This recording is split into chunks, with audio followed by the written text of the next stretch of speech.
close? Yeah.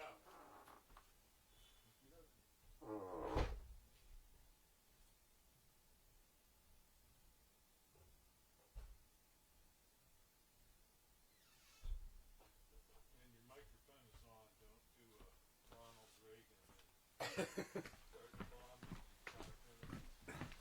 How you doing over there?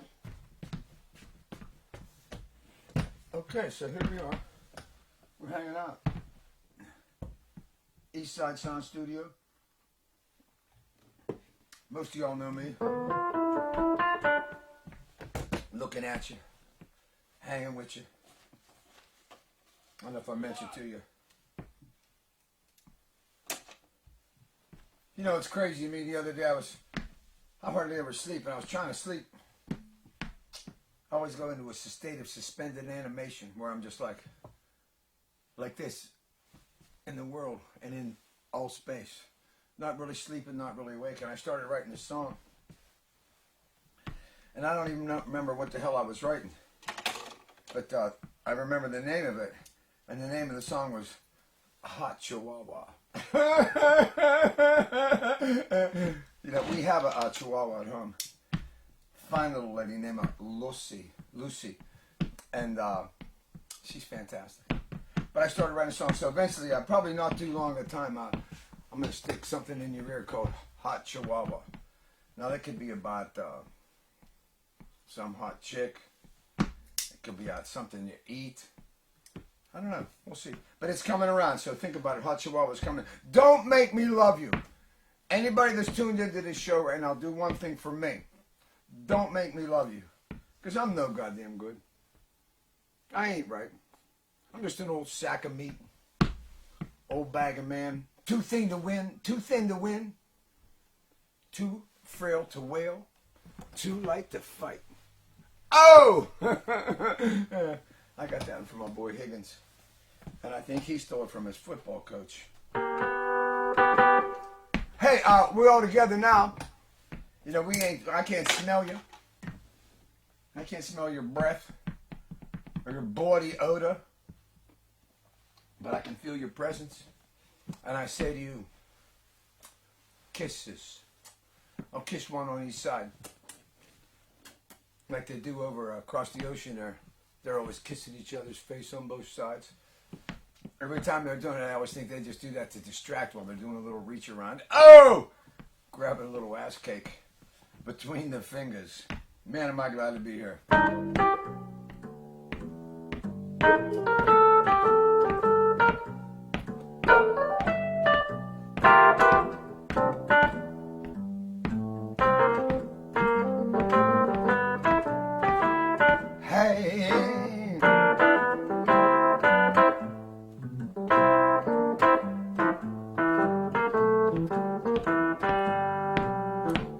Gonna get down to the get down. Everybody gonna be there. We'll get down to the get down. Bring your style and flair. See you around to get down. Gonna get down to the get down. Everybody gonna lose their blues. Gonna get down to the get down. Bring your dancing shoes. Gonna get unwound. To get down.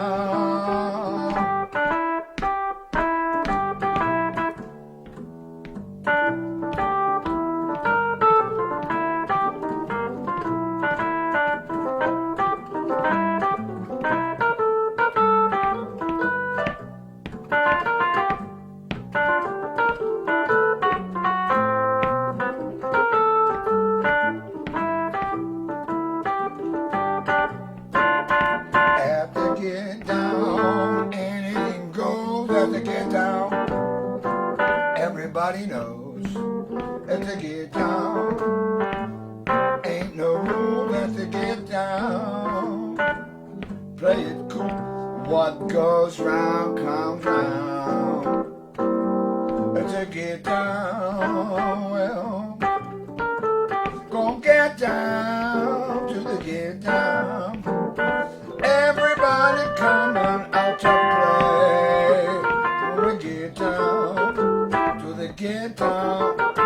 Music gonna swing and sway to the soulful sound. To get down, well.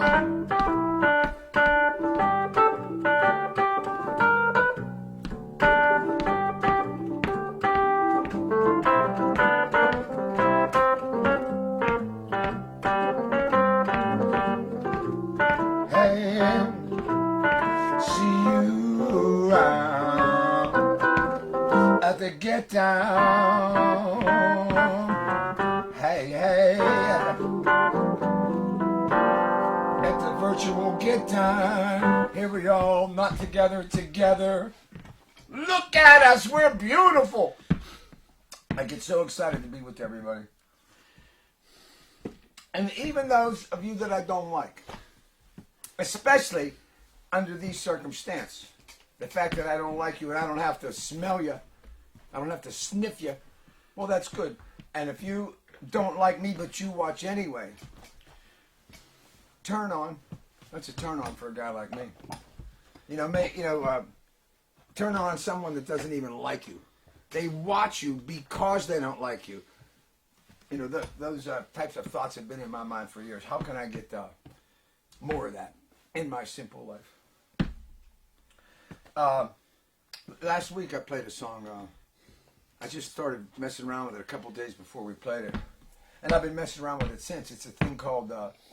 It's a title we used before, but I think I was in the Diamonds when I think Frank and I put a song together. No, it wasn't Frank. This one was after the Diamonds. It was the Tigers, and it was called "I Can't Stand Myself." And I've been putting this song together called "I Can't Stand Myself No More." And I wasn't even really putting it together. I just started singing some words over this little rhythmic thing I was doing. And even after all the bull crap I preach about how important lyrics is and what you can do and how you can build them and what you can get said and all these, sometimes just like words fall out of your face on top of a couple of notes that are rolling through the air. And it sticks. It sticks. And you feel like maybe you got a little something there. So, I don't know. I don't know if this is a song even, but it's something we did a week or so ago.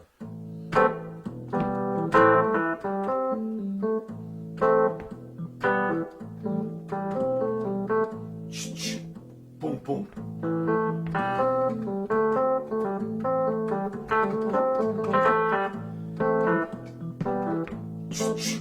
Boom, boom.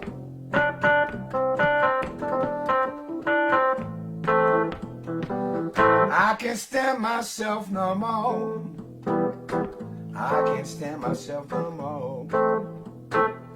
I'd like to even up the scope, pick myself up off the floor. I'd like to play a couple innings more, but I can't stand myself no more. I wasn't good when times are good. I wasn't good when times are good. Get over here!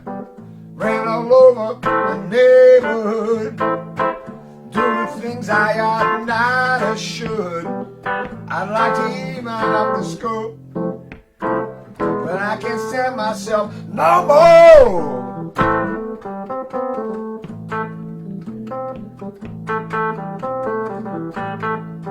No more.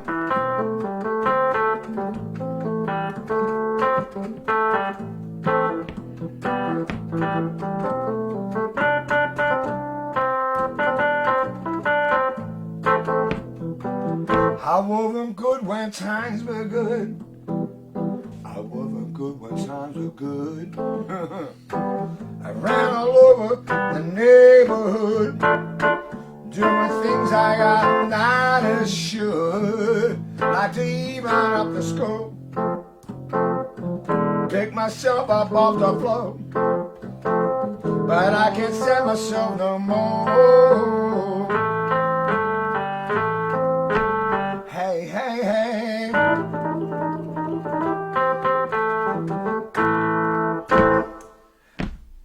I'm no standing myself no more. I can't stand myself no more. That's what I was thinking when I was playing. Boom, boom, boom. You guys, boom, choo-choo, boom, choo-choo, boom, choo-choo, boom. That's what would be happening in your mind as I'm going like this. Boom, boom, boom, boom, boom. You're out there sitting in TV in the land of the intranet. Boom, you're going choo-choo, boom, choo-choo, boom, choo-choo, boom, choo-choo, boom. And then you can throw some meat around. Boom, choo-choo, boom, choo-choo, boom, choo-choo. You know what I mean? Throw that ass cake out there. Swing it out. You know, you swing the cake out. And then you cause an effect. The wind moves. You know, the air gets all excited when you swing that meat. Hope you guys had a good last 2 weeks in quarantine.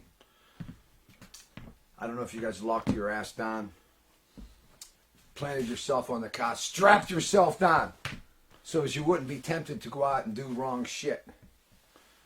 Go out to the nightclubs and tell some lies to some strangers. Perhaps meet somebody that you don't really like and don't really like you, but might have a little something that you're interested in. Folks will do that. You know that they will. We moved the set over a little bit this week. You know why? For no goddamn good reason. There was no reason that we did it much to speak of. I don't know. I was telling a guy the other day. I was saying I'm so old that when I was a little kid, hippies hadn't been invented yet. And the counterculture hadn't been invented yet. But it was just starting to trickle up through like movies and culture. And there was like what they call bohemians was like beatniks. So as a little kid, I thought beatniks was like hip. And like for a kid in 2nd and 3rd grade to want to be hip, that's not a good sign. I mean, that kid's on his way to hell. And you know it. But that's what I was thinking. And you know, we had a next door neighbor, and he had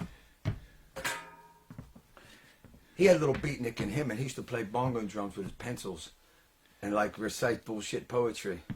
And so I kind of got off on that. And then as I got older, well, this is much older.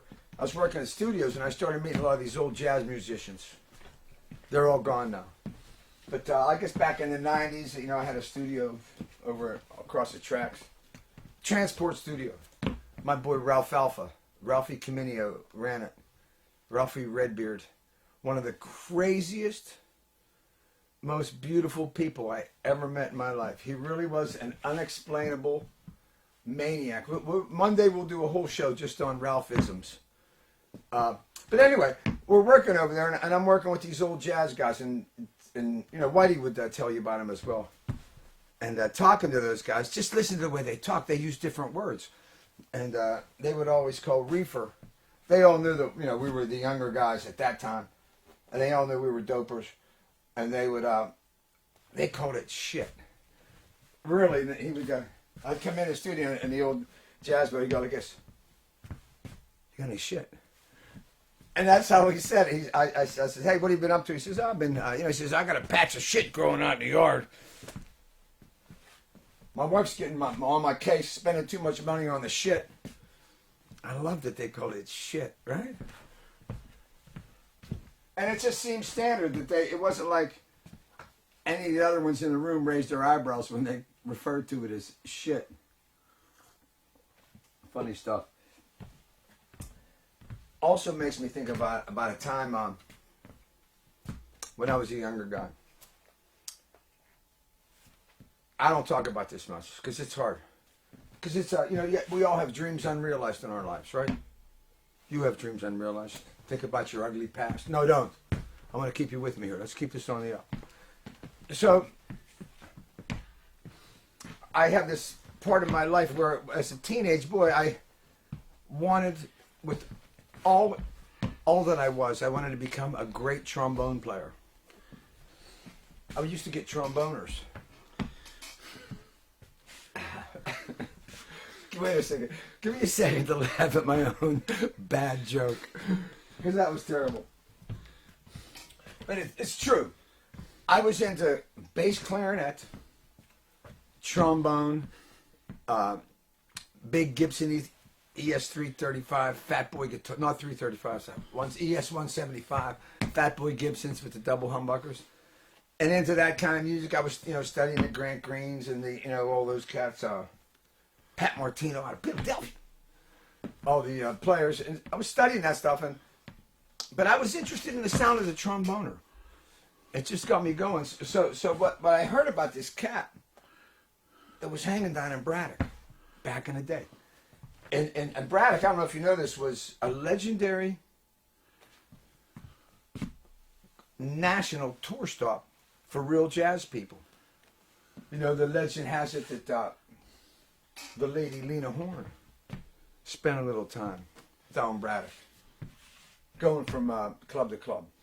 And at the time, the clubs there was two clubs almost right beside each other. One was called Up Jumps the Devil, and the other one was called Cool Charlie's High Chaparral, which might be the greatest name for any club that ever was. Cool Charlie's High Chaparral. I'll give you a second to say it to yourself.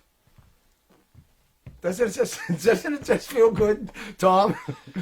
Tom, say it for me. Cool Charlie's High Chaparral. Right. Saddle up, right? Just like a cowboy jazz. It was a jazz bar in Braddock. It was, it was put like this. If you needed to get some junk, you could find it there. You could smoke joints at the bar. And at both of these bars, they would have these little jazz trios. And at the time, jazz trios were a thing. Drums, organ, and guitar was the jazz trio thing. It was like Jimmy McGriff, brother Jack McDuff, Jimmy Smith, and all those cats were doing that kind of thing. But this was this trombone cat, and he played with a Hammond organ player and himself, two-piece band. And well, they had a drummer, but he didn't really play much. He just had like a broken cymbal, and he'd like tap on it, tap by backbeats and stuff. And the organ player just had this nice, lazy way of doing things. And the trombone master would just smoke cigarettes and blow smooth, steam, rich, thick, lava-like hunks of notes in a blue stream of marshmallow sound. Wow. That's a bunch of bull crap, right? But I would like to listen to him play. And when I would listen to him play, because it was my chance to get close to someone, to a master of anything. When you're a kid, you don't really get to rub up against masters, especially of something that you have a great, deep interest in. So I'm studying and trying to learn how to play the trombone, trying to get my lips together. And as I get to be a little bit older of a teenager, out of high school, I get up my nerve and I go over to the bar, Cool Charlie's, High Chaparral. And I set my bone up out in the truck. I leave it in the truck. And I go in and watch the show.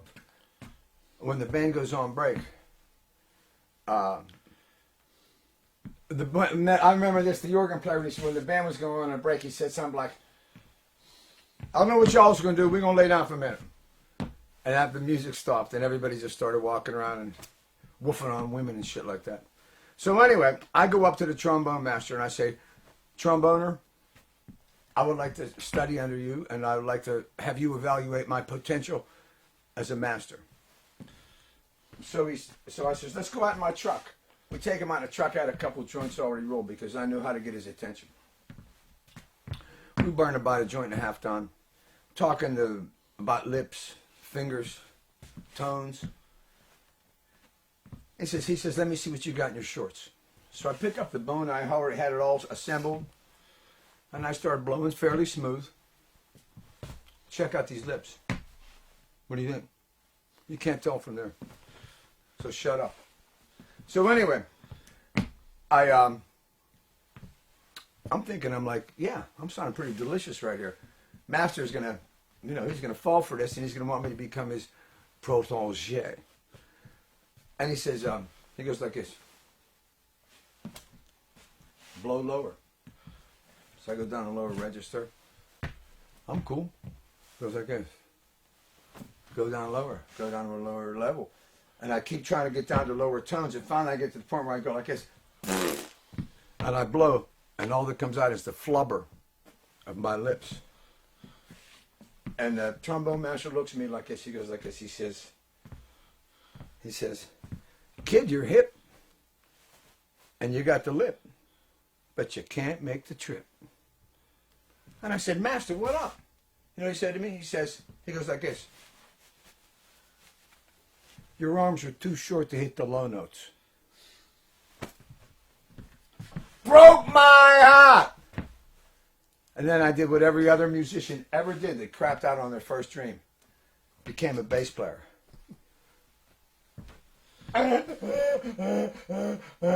Which, by the way, I make fun of it. You know, one time this is a great story. I was,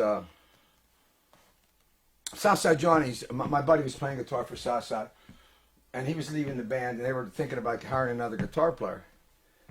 And he said to me, he says, you should think about taking a gig, because it's a pretty nice prestige gig. And I thought, yeah, maybe I should.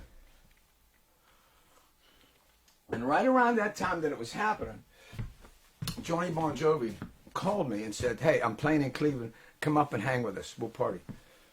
So I go up and just, just a regular trip just to hang after the show and stuff. And as we're sitting there in a bar, and there's 1 million people around, you would think. And so we're sitting there and I'm talking to John. And I said to him, hey, John, I says, Bobby told me, that, he's leaving Southside, and Southside's looking for, a new guitar player. I was wondering what you think about, me taking a gig like that. And he says, what, you want to back somebody up? And I just said, well, I says, I don't find any shame in that. I says, hey, when I started off, my first gigs in the business was as a bass player. And he goes like this, whoa! People might be listening. And it brought the biggest smile on my face. He was like, don't tell people you were a bass player. And I'm not sure whether he was trying to be funny or not. No, he was definitely trying to be funny. And he was funny. Breaking my balls there. That's a good one, right? I says, hey, I got in the business. I was a bass player. Oh, don't, shh. People might be listening. Funny stuff. You're hip. And you got the lip. But boy, you just can't make the trip. High level material right there. This guitar I got from my friend Jay Flores. Really good guy. Passed on maybe a year or two. Right around this time of the year. He went. But he was the original road manager for the House Rockers. Way good guy. And we used to do a lot of dates when I was with the Diamonds. And the Tigers. With those guys. And he'd be the first one to tell you. If you want to party, hang out with Norman and his guys. They're rock and roll people. Hey, I got a song here I want to stick in your ear. It's a song about a lot of guys I've known. A lot of great guys I've known. And a lot of guys I've just rubbed up again. See what you think of it. 2, 3, 4.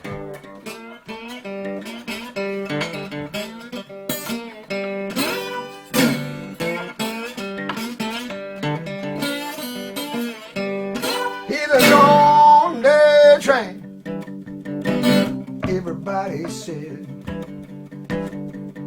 he ain't never coming back. He long gone, tired of hanging on, and he's running out around the track. Train rides, man, it's a train to nowhere. Can't you hear that whistle wail? I never another train coming up around the bend, and it's burning up the rail. Now it's a pain train, it rides to stop the hurting inside. Pain trains on lonesome standard time. Once you step inside, hang on for the ride. Next stop is the end of the line.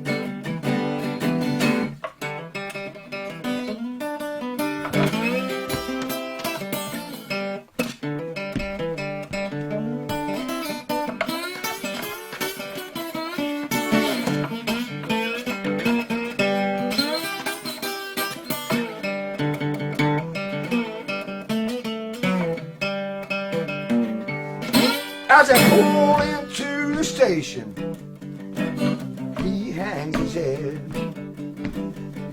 Can't believe what he sees. Down there's a band of angels, holy hallelujah, singing. People get ready, there's a train a-coming.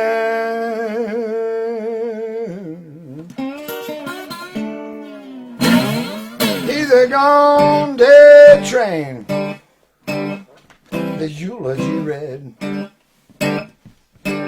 Ain't nothing gonna bring him back. He reached his destination when he pulled into the station. That boy had just run out of track. Now it's a pain train he rides, stop the hurt inside. Pain trains on long-term standard time. Once you step inside, hang on for the ride. Next stop is the end of the line.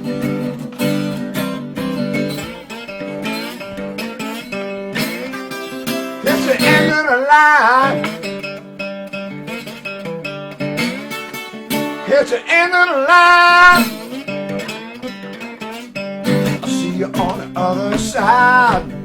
Next stop is the end of the line. Destination is the end of the line. All aboard!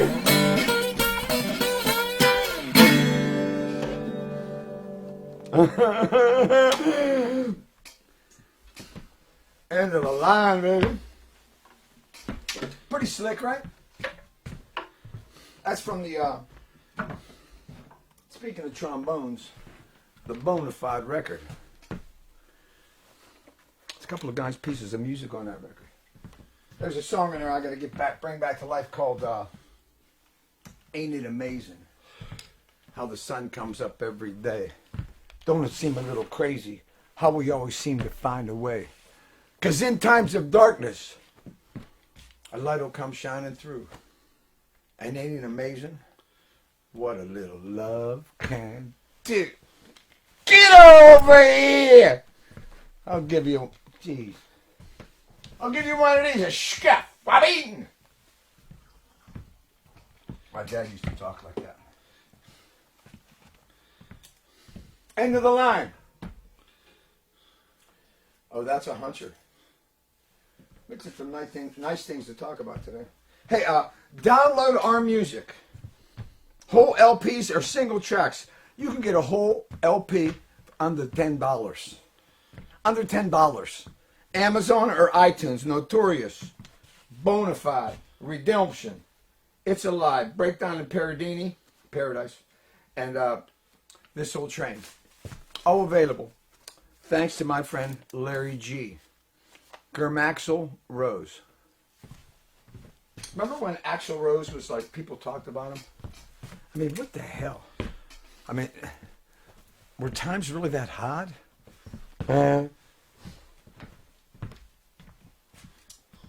have a guitar here. I'd like to play you a number. I'd like to ask a question before I strap this on. Is there anyone out there tonight that remembers the first time they masturbated?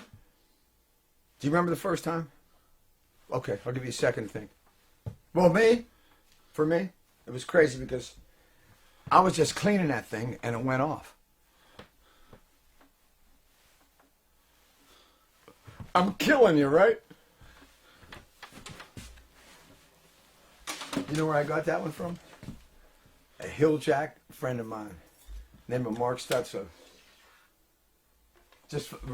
who recently broke his leg in a couple places, and I blow out a couple kisses his way.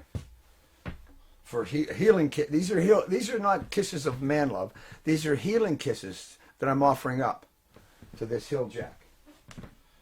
You know, I always have a special place in my heart of hearts for the hillbilly, because my old lady is a stone cold rebel child hillbilly girl. Hilljack. I brought her back from the hills of West Virginia in a goddamn wheelbarrow. Scrubbed her up real good.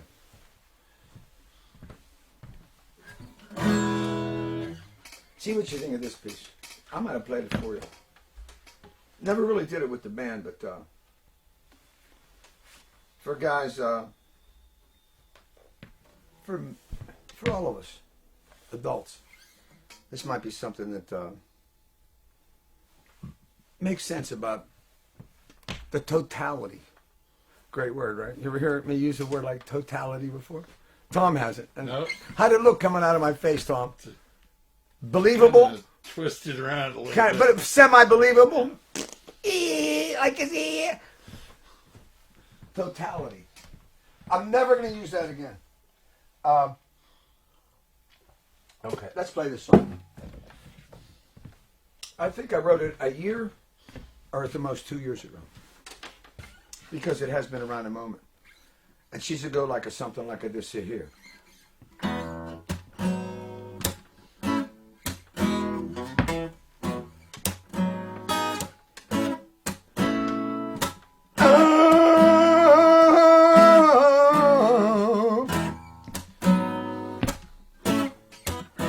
I'm gonna live till I'm not gonna give all that I got out of this life. I'm gonna get it honored.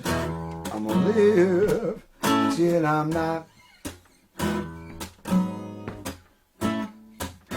Till I'm not amazed by the rain falling down, changing of the season, turning around. Till I'm not impressed that our three rivers flow to the Mississippi down to the Gulf of Mexico. And I'm gonna live till I'm not gonna give all that I got out of this life. I'm gonna get it honored. I'm gonna live till I'm not. Till I'm not overwhelmed when I look to the sky, see 1,000 stars shimmering bright. Till I'm not inspired by the sound of a choir, a snowy winter day, the warmth of the fire. And I'm gonna live till I'm not gonna give all that I got out of this life. I'm gonna get it honored. I'm gonna live till I'm not able to shed a single tear. Till I'm not overcome when I add up the cost, mistakes that I've made, loved ones I've lost. Till I'm not thankful for all that I've earned. Deep in my heart, passion still burns, and I'm gonna live till I'm not gonna give all that I got out of this life. I'm gonna get it on. I'm gonna live. I'm gonna live. I'm gonna live till I'm not.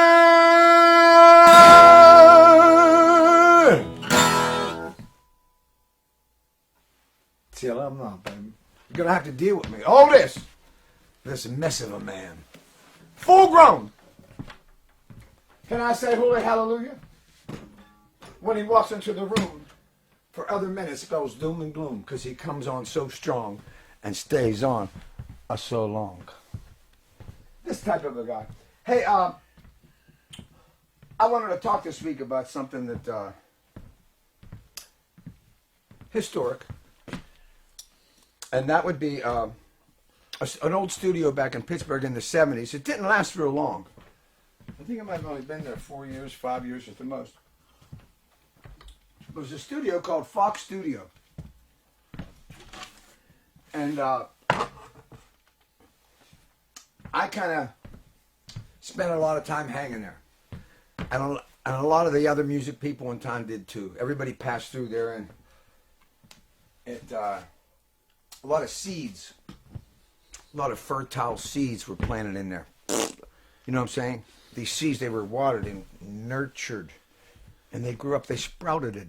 And they just above the ground and saw a little green, if you would. Not the money kind.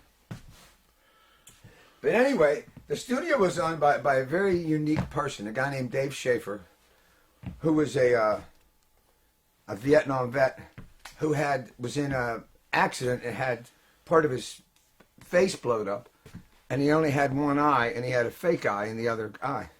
But he looked normal. I mean, you know, he just looked like a regular guy. But he was the guy that owned the studio and put it together and had the crazy dream of having a studio in Pittsburgh. And also, he was the guy that I think assembled the weird cast of characters that came in and out of there. There were other studios in Pittsburgh, but they weren't as accessible, and they weren't as rock and roll, and they weren't as aspiring to accomplish and spitting in the face of all negativity, and that you can't ever do anything or accomplish anything out of Pittsburgh.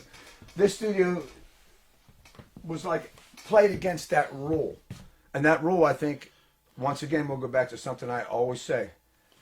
Pittsburgh is a sports town. It's not a music town. It doesn't really know how to be a music town. It didn't know then, and I don't believe it knows today.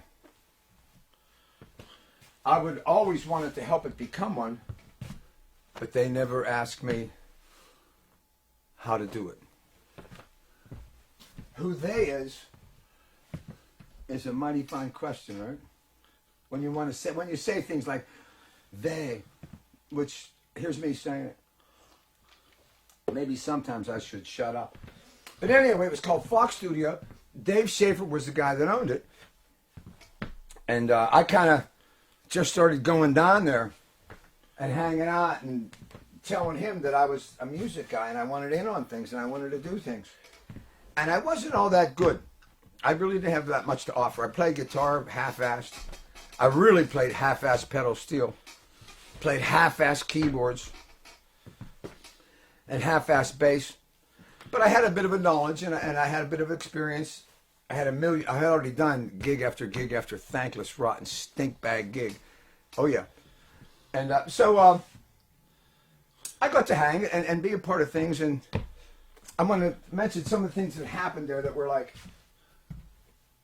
when you're young and you rub up against something that has a bit of notoriety, you remember it, and it means something to you.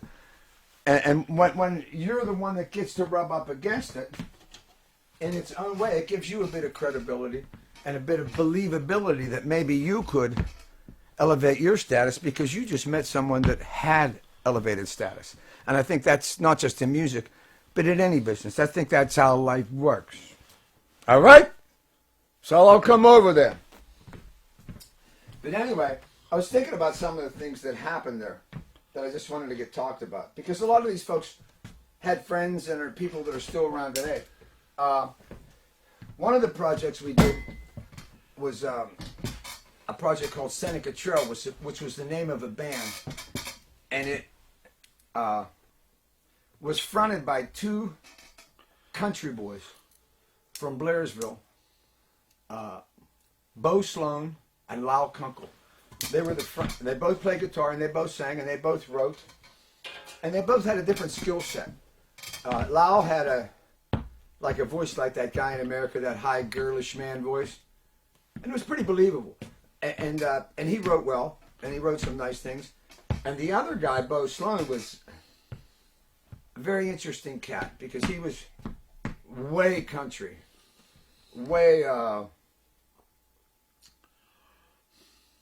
country boy. I don't know how else to say it. And who he was as a person, and that was real. He really was that.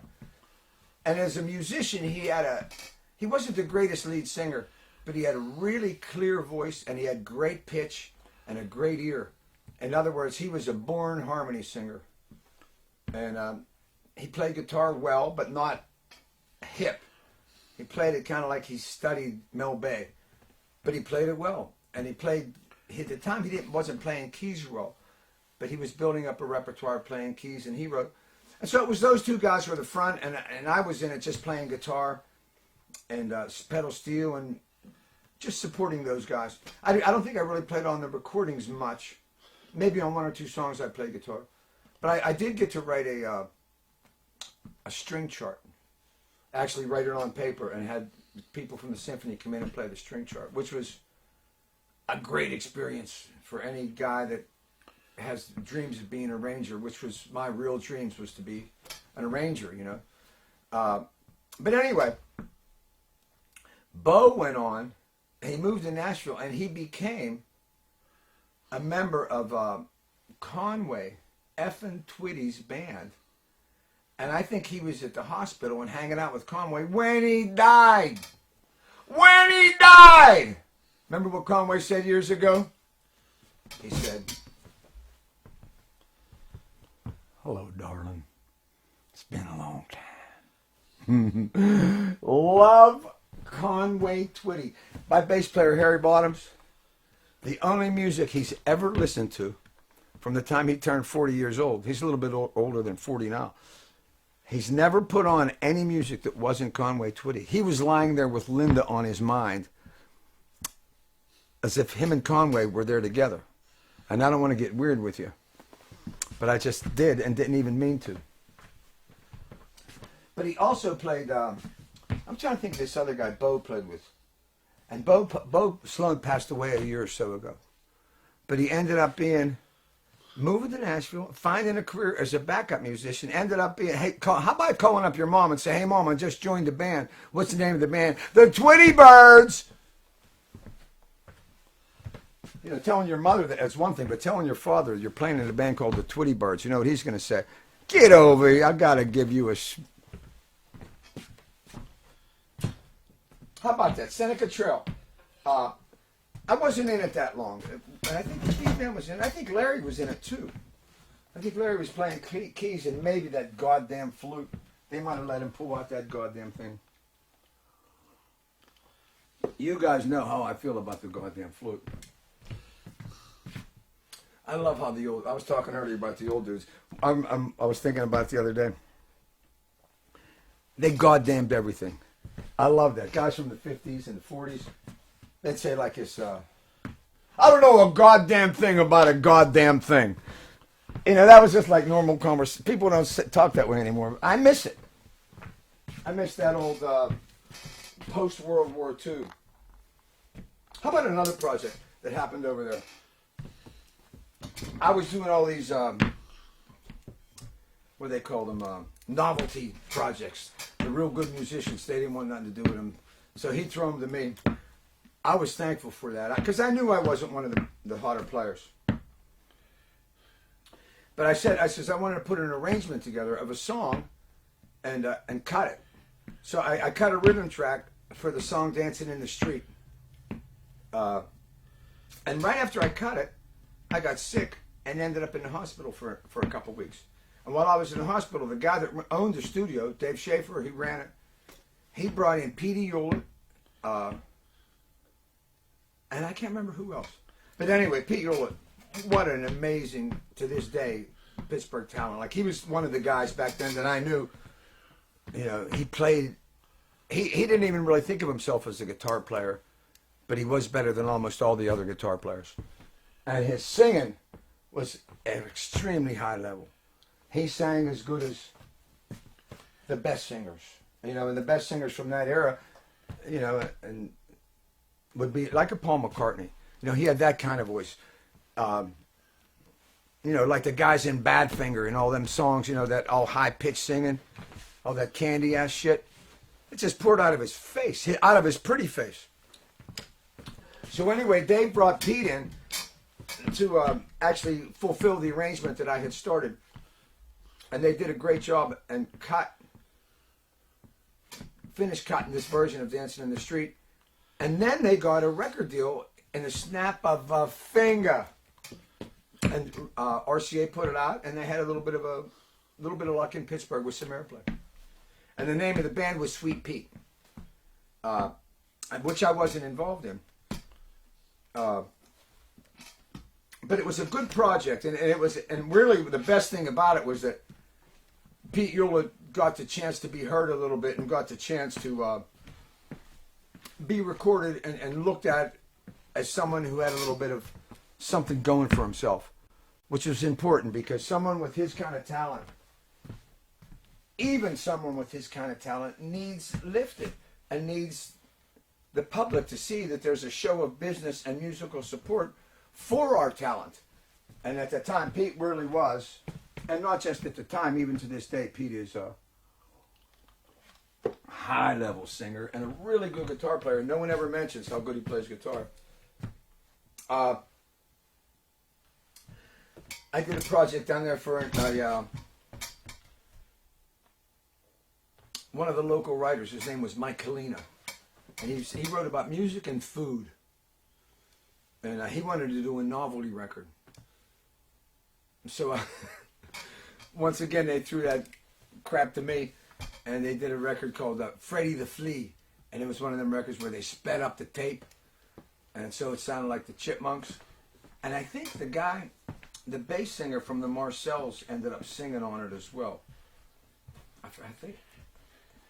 But it was called Freddie the Flea, and it was a real total embarrassment of a novelty record to be associated with.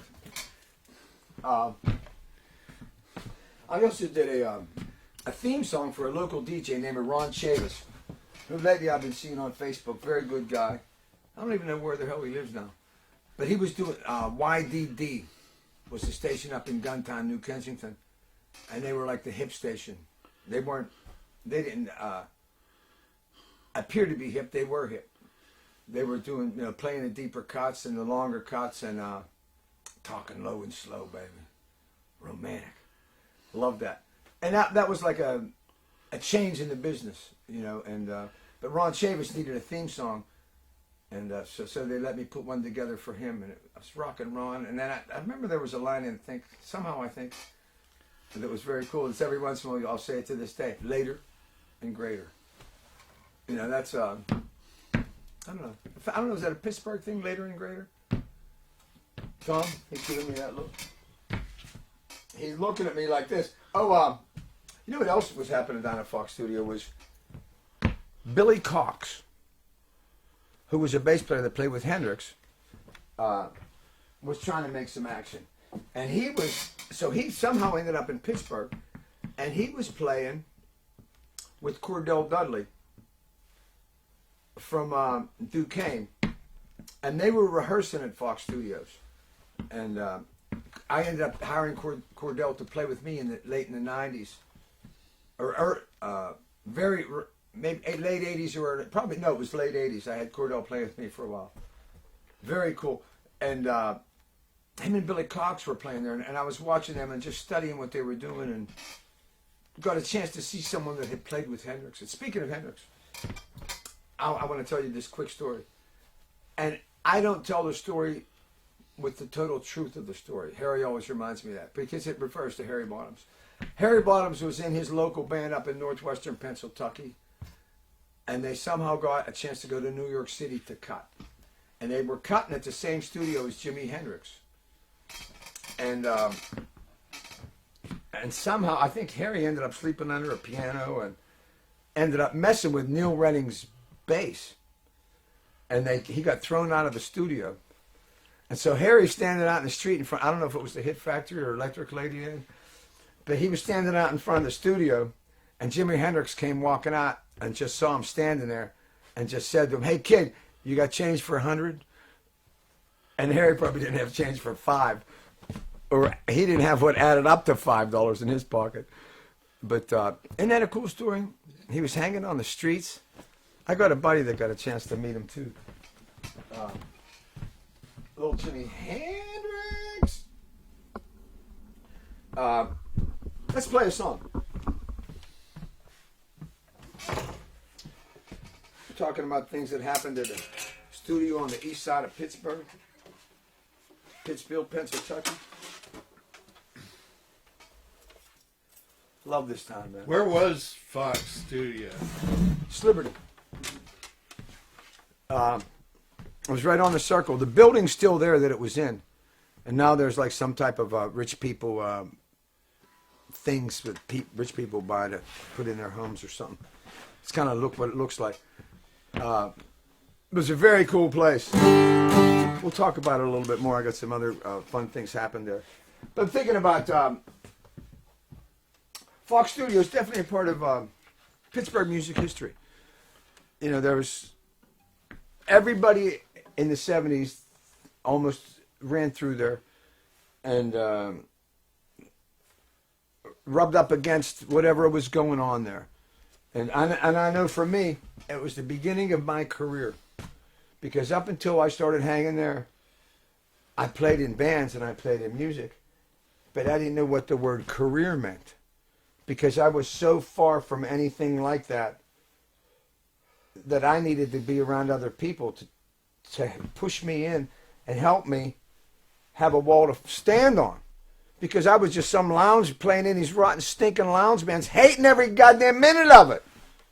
I'll come over there. But do y'all a song from Notorious.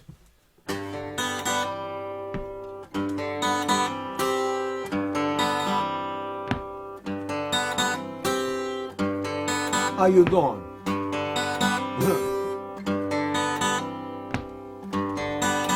I was born here, I'll probably die here, of giving my life to this town.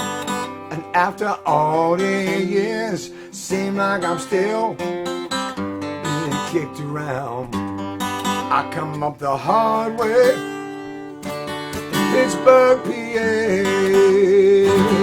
I found some work here, doing my own thing. Thought everything was on time.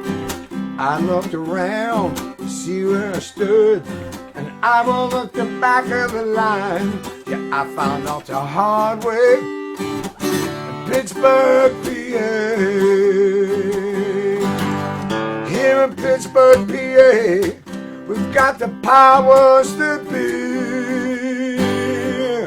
scratching each other's backs, looking down the nose at you and me.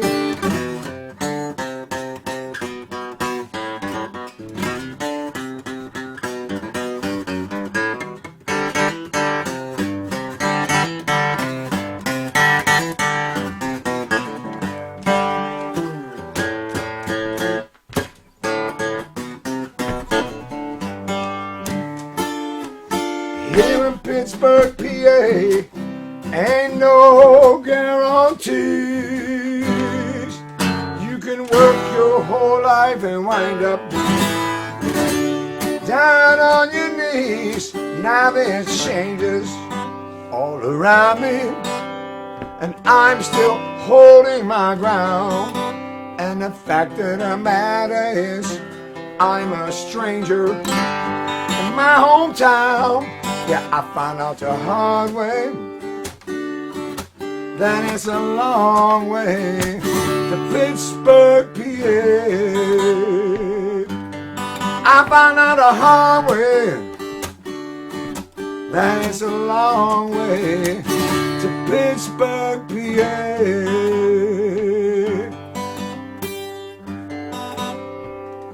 Pittsburgh, PA.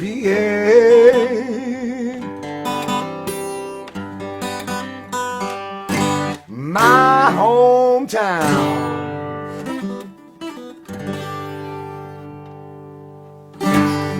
Allegheny County, how you doing? Pittsburgh, PA, baby.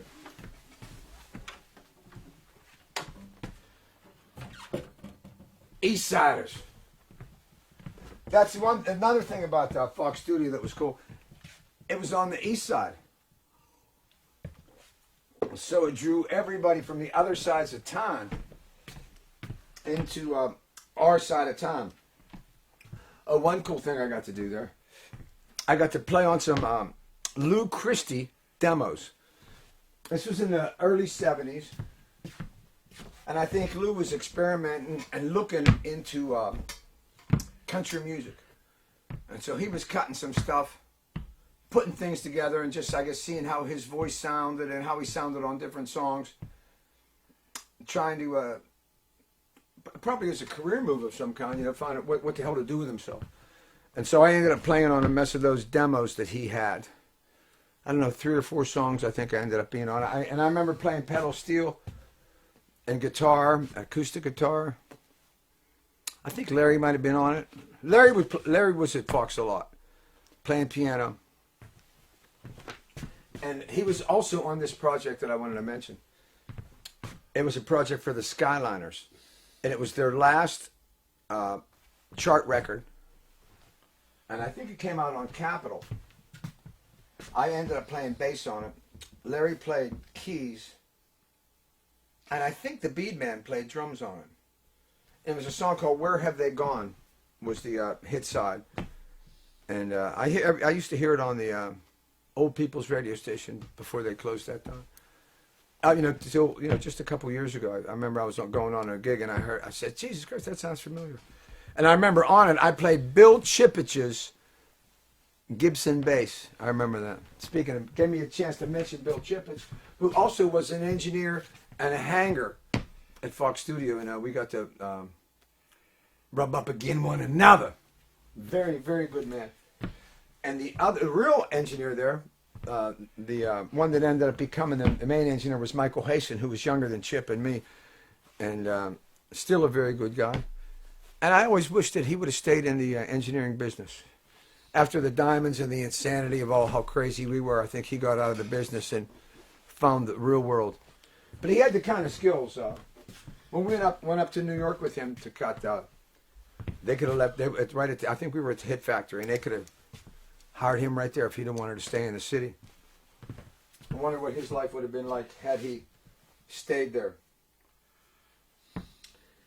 I also played bass on the original Steeler fight song. We're from the town with the great football team. Boom, boom, boom, boom. We've got the Pittsburgh Steelers.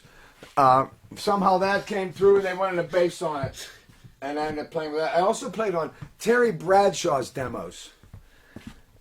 If you ever want to feel so lonesome you could cry, listen to Terry Bradshaw singing "I'm So Lonesome I Could Cry." Believe me, that'll bring a tear to your eye. Meanwhile, have you seen Terry Bradshaw's daughters? Strong. And one of them is a hit songwriter in Nash. She's been up there for a few years and does some nice work. And so I guess he shot out a good stream there. JoJo, give him the best of what she had in her loins. I also wanted to mention a guy that hung out at Fox Studio a lot who was very cool, John Bartell. He was a jazz organ player, and he was a badass. And he had a band called the John Bartell Thing, and they were somewhere between acid rock and jazz music. And Lou Stallute, he had a sax player named Lou Stallute. I think Lou's still around, pretty sure. Real high-level jazz player, John Bartell. And they had a guitar player that played and sang real sweet, and I don't remember his name. But he was quite a cat. How about right next to Fox Studio, after the first year or so of Fox Studio got established and people were starting to come around there, longtime Pittsburgh music business guy, Harry Turner, got into the record promotion business and put an office right down the street from Fox Studio, like 3 buildings down. And so we had our music block. That was our music. We had the record promotion with Harry Turner, where you go up there and party at one level, and then the studio was a different kind of level of party, and it was really a great time. You know, it wasn't always everybody talking nice to each other and patting each other on the back. It was business, and it was crazy, and we were all young. Okay, you hear me? What I just said? We were all young. What's that word? What's another word synonymous with young? Stupid. You know, I have a song I might do it today, called I was really good at being stupid. I was really good at being young. But Harry had his place up there, and a lot of the radio people were up there and blow off the steam. He had a really nice office up there. It was killer.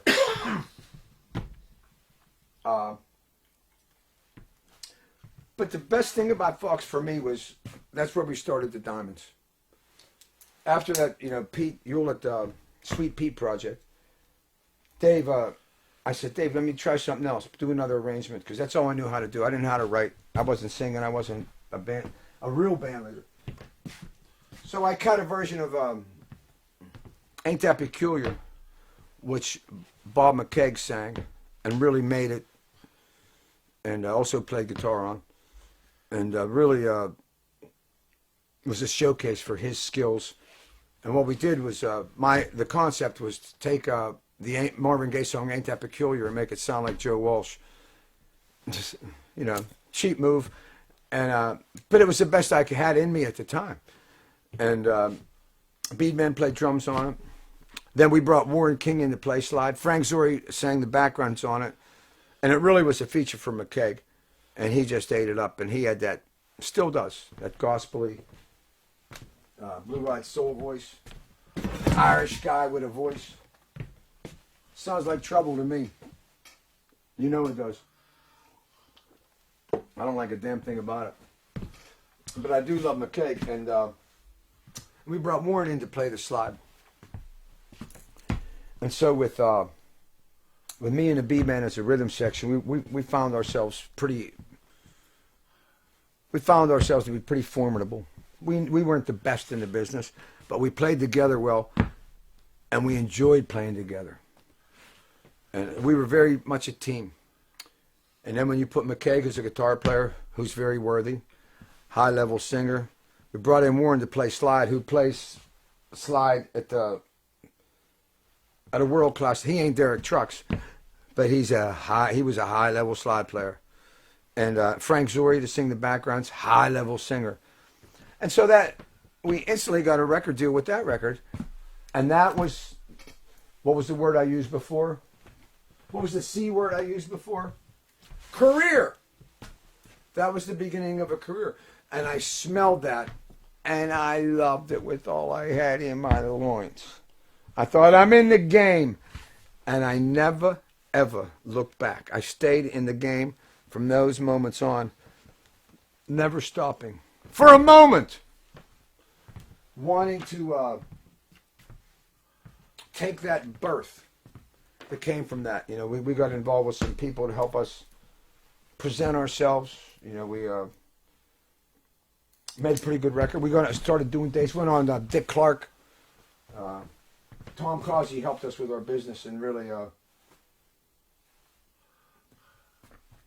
took us to the cities, took us to New York and put his arm around us and said, this is my boy. Took us to L.A., put his arm around us and said, this is my boy. And, you know, it's not easy to get into them buildings. It's not easy to get in the offices of these bigwigs. But somebody has to put their arm around you and say, see this one here? He's with me. We're working together. And that's how we got in. Causey was the guy that took almost the whole Pittsburgh scene into the cities. Because he hung in New York, hung in L.A., and took us around and gave us a chance to start. And we never materialized like we had hoped. But we were in the game and we were learning and we were moving forward with our lives. How great is that? Let's do another song.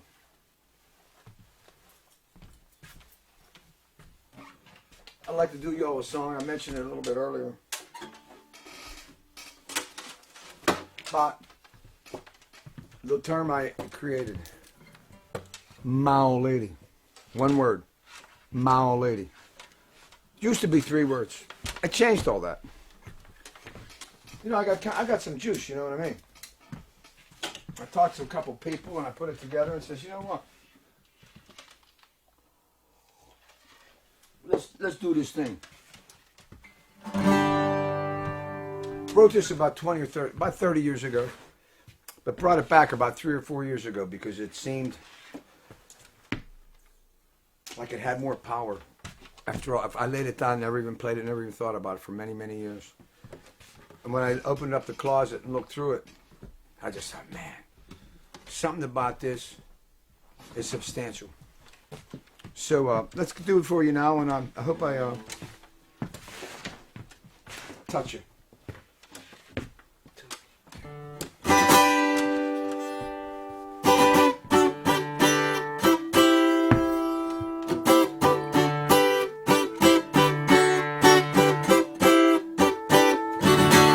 I don't say the things I wish I would say. Don't have the wings to carry you away. I don't make that much, and I'm not big and strong. With the times I'm out of touch, but most things I'm wrong. But you know my heart, it's tried and true, and I'll always be the man who loves you. I know I've tried to be like I should, but I got this wild side. I'd change if I could, broke down my dreams and gone up in flames. Then the smoke cleared, and you remain deep in my heart. There's a song that rings true, and I'll always be the man who loves you. Gonna be chiseled in stone, your name and mine, strong enough to stand the test of time. This love in my heart, like an ember it glows, like a fire it burns, like a river it flows, so deep and so wide, honest and true. So proud to be the man who loves you. I'll always be the man who loves you. Well,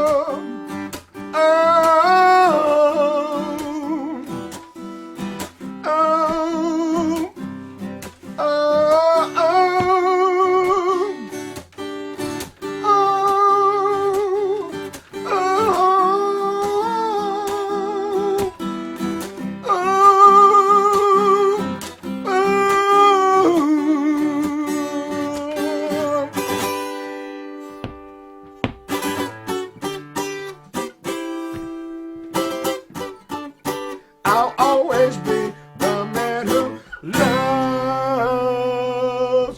you.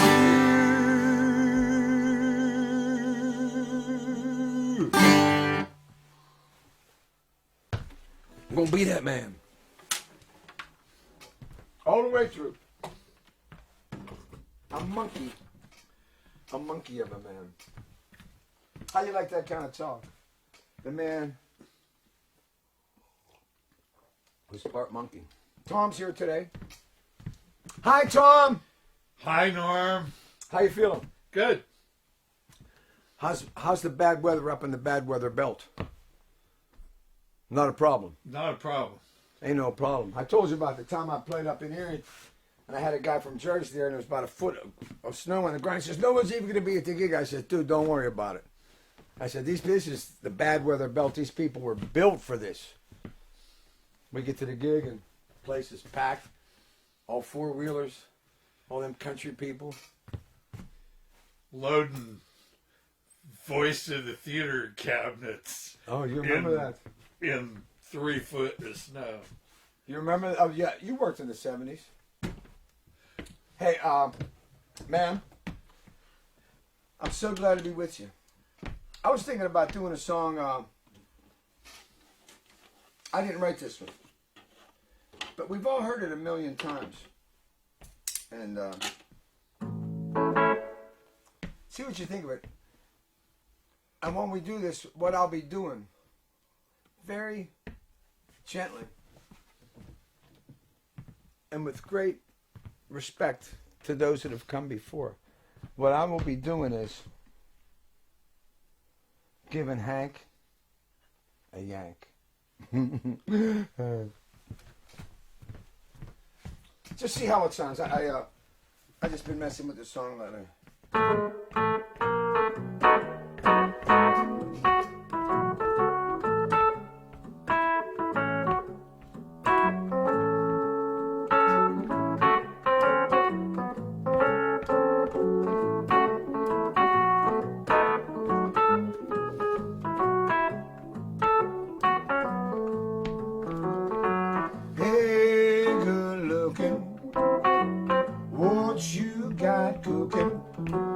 How's about cooking something up with me? No more looking. I know that I've been choking. How's about steady company? I'm gonna throw my big book over the shelf. Find me 1 for 5 or 10 cents. Keep it till it's covered with age. I'ma write your name on every page. Hey, good looking, what you got cooking? How's about cooking something up with me?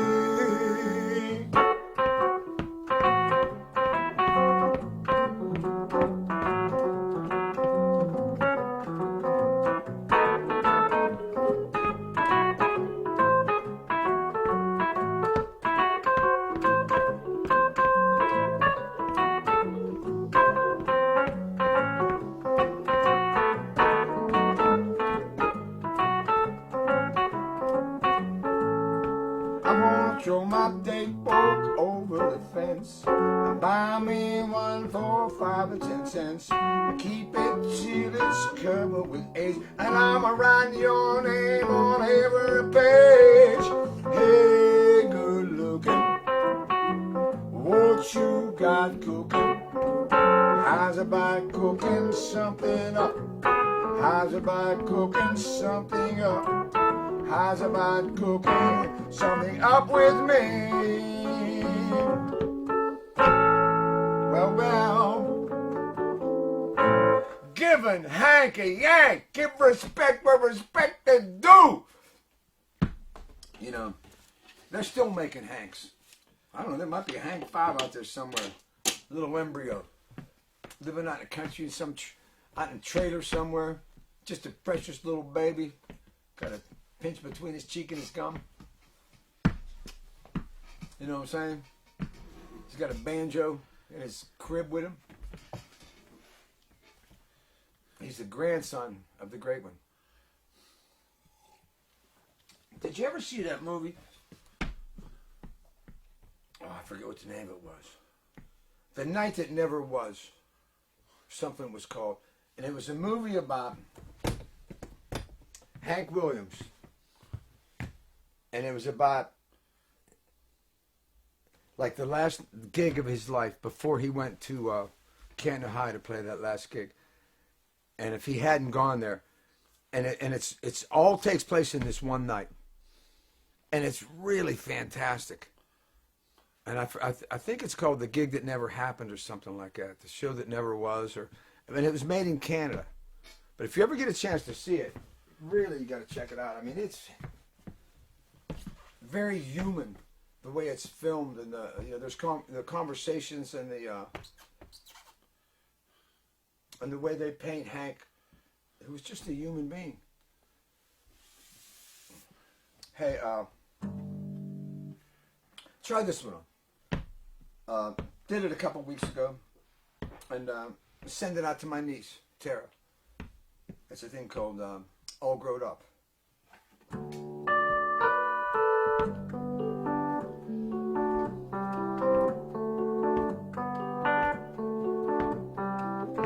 I remember not so long ago you came into this world. I remember how innocent you were as a little girl. Then it happened so fast. Don't time pass? All the memories we share. I watch you from a bundle of joy to a little tomboy, to a young lady so fair. Now every time I see your face, I just smile, 'cause you're all grown up, all grown up now.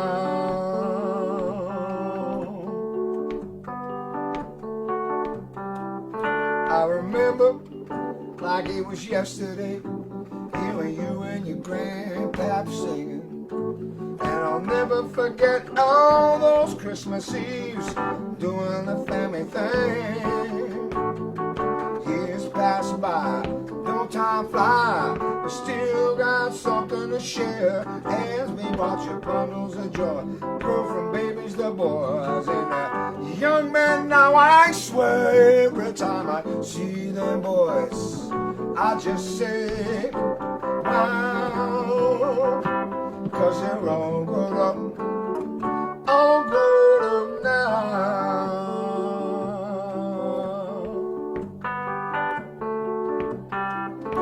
When you were a child, I always knew that you'd come through. Now that you're all grown up, there ain't nothing you can do.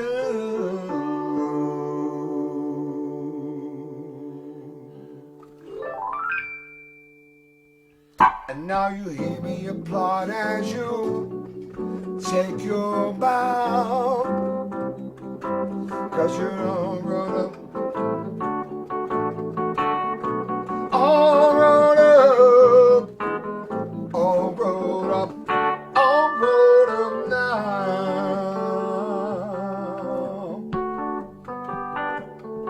You're all grown up now.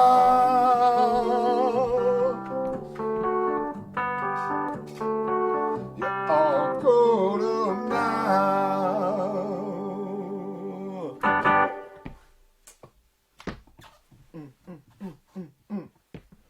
All grown up now. It was called The Show He Never Gave. The movie. You looked it up. No, two of our people knew it. Audience. So they knew the movie I'm talking about. Yeah. Killer movie. I mean, I think, one thing about making movies that I like is I like it when they're human and they show the humanity, which I think is a really hard and subtle thing to capture. So you have to have the great story, you have to have the great actors, and the great subject matter. This Hank Williams, legend.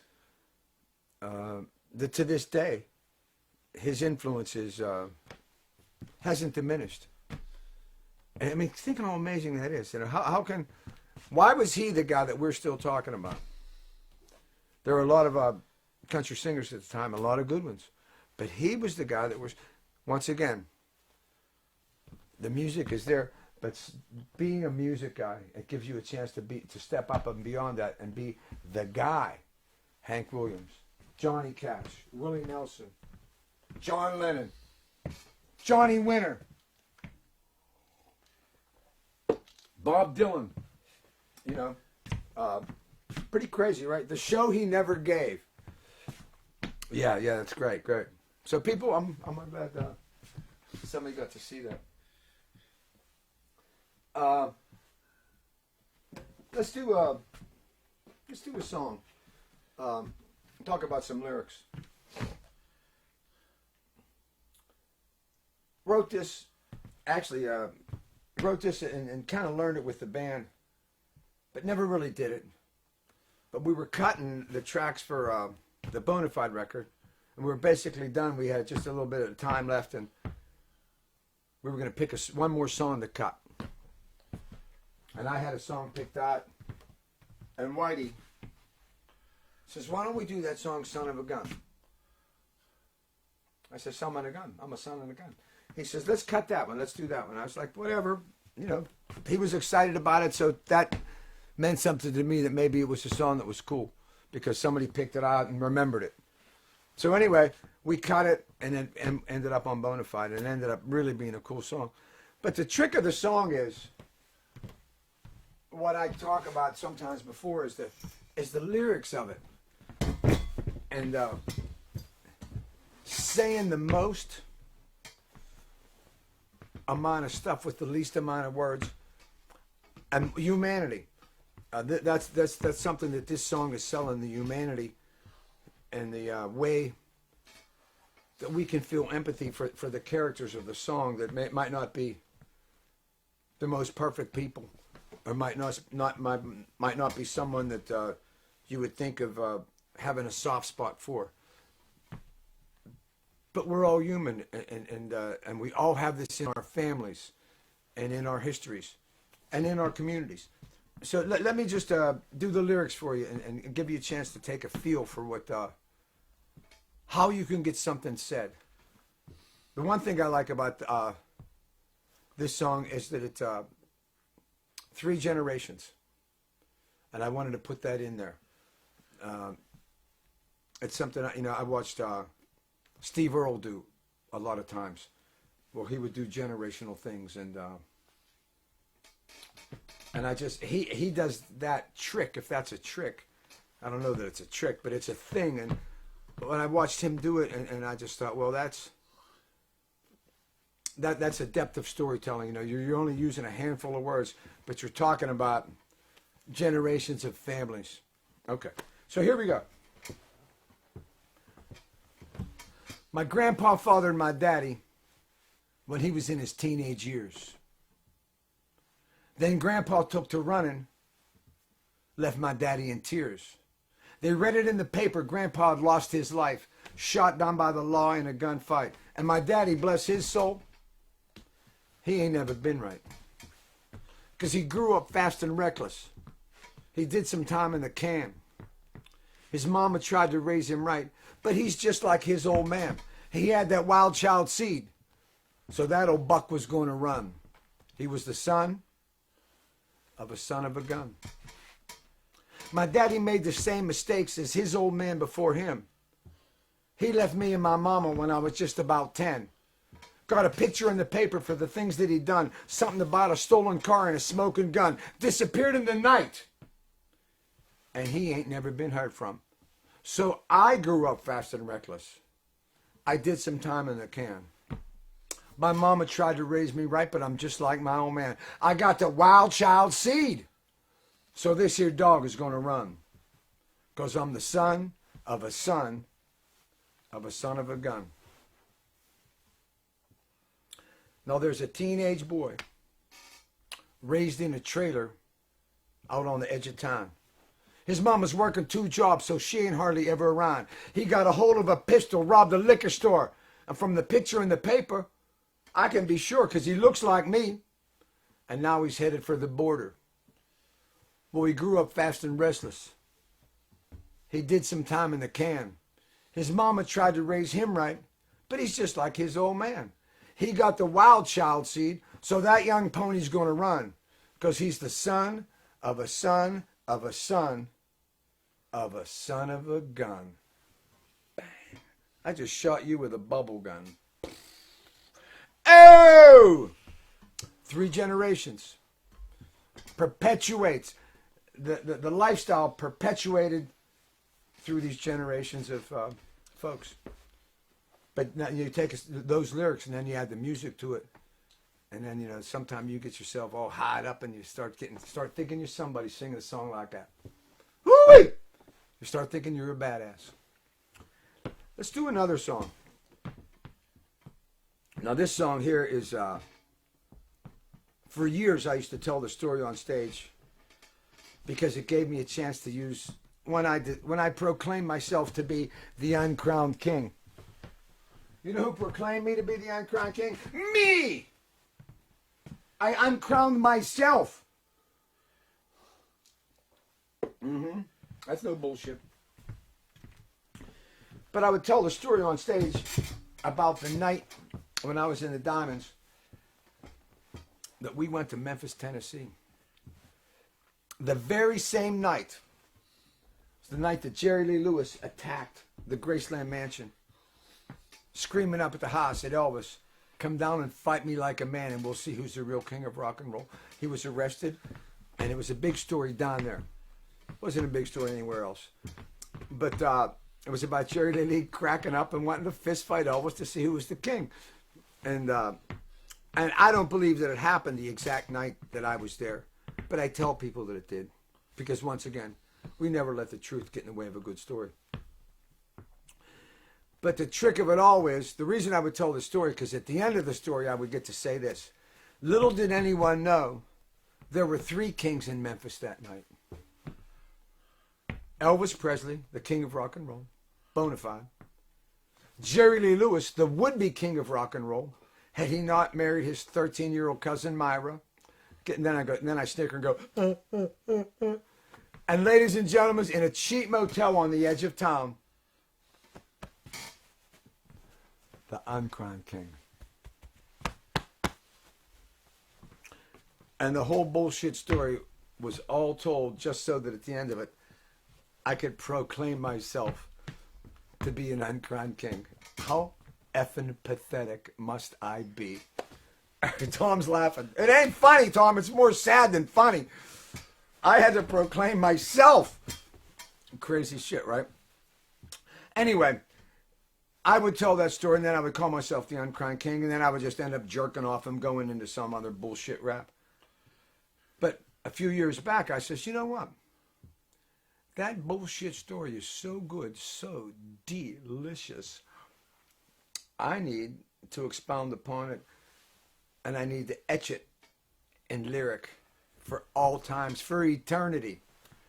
And so I went to work, and I put the song together. Now, one verse is the first verse is about Jerry Lee Lewis. The second verse is about Elvis.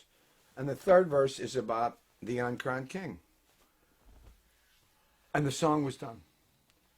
And then I thought, a couple weeks later, no one had even heard the song yet, but I'm still, working it and developing it. And I said to myself, I had a moment of clarity.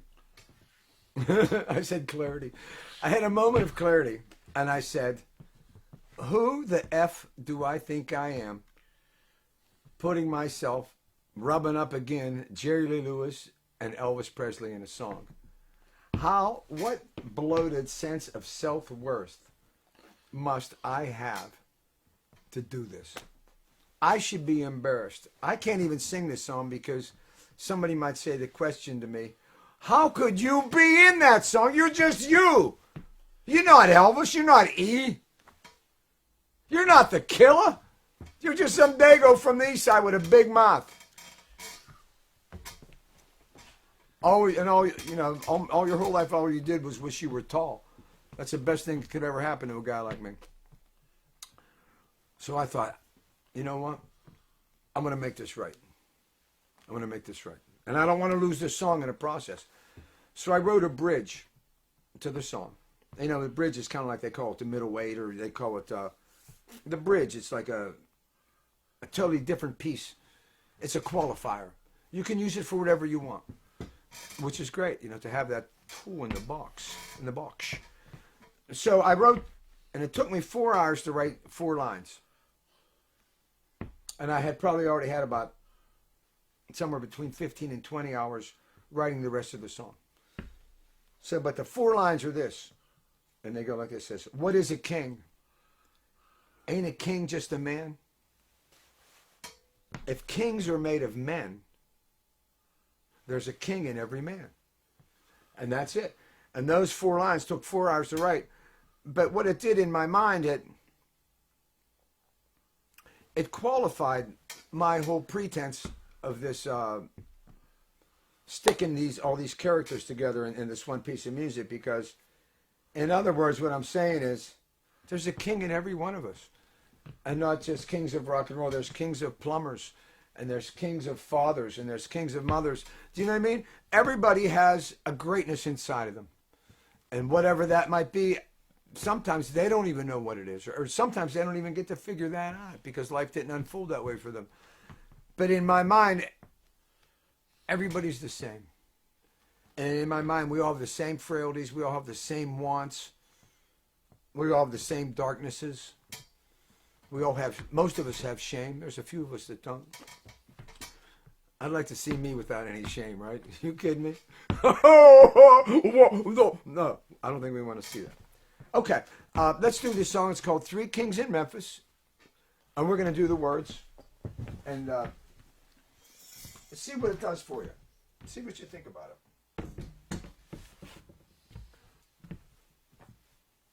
3 different characters created, stuck together.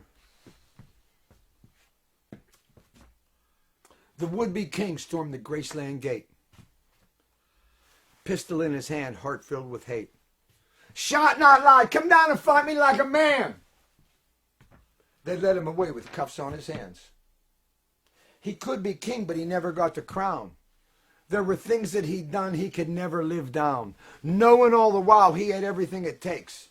Great balls of fire and a whole lot of shaking. Oh! Tonight he's the king of an 8x12 cell. Sleeping it off in his own private hell. Still looking for someone to fight. But there were 3 kings in Memphis that night.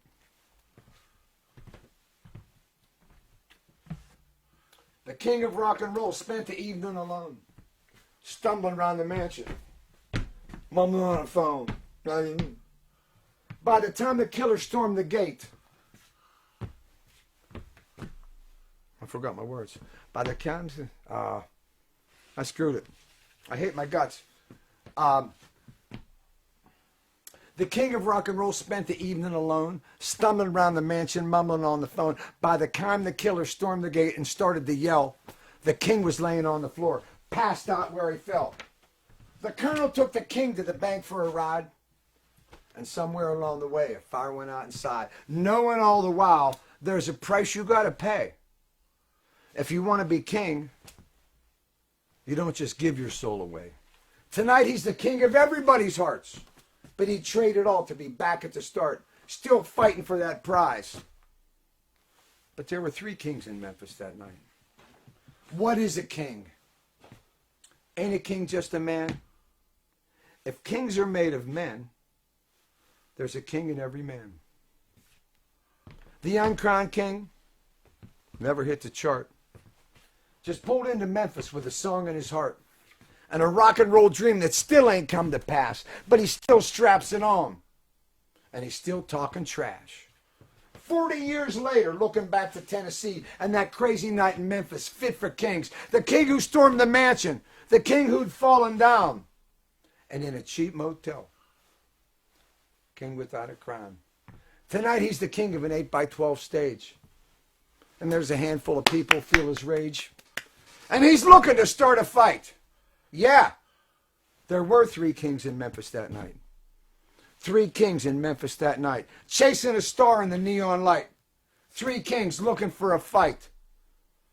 There were 3 kings in Memphis that night. I'll wrap that up. Put a little, would you like a bow on it? Send it to your loved ones. Yeah, damn right you would. There you go. I mean, once again, that's a lofty hunk to try and pull all that off, and but I think we did there. Created 3 different characters and put them together, and somehow they make sense in the same song and in the same world. And that's what songwriting can do for us. Let's do a song.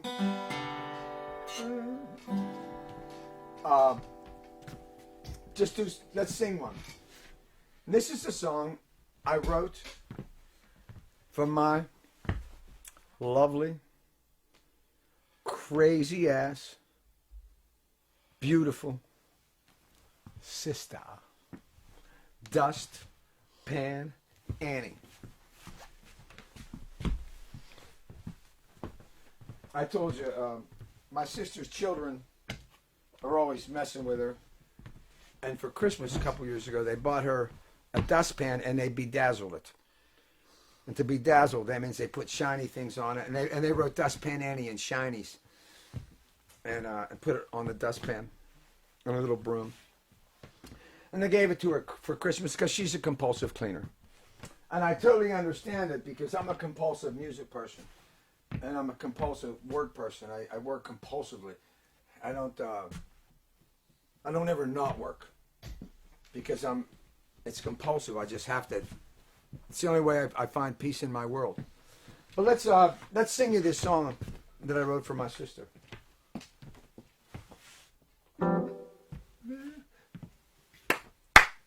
The very sight of dust make Annie mean. Her children say she crazy, she's a cleaning machine. Saw a speck of dirt on the kitchen floor.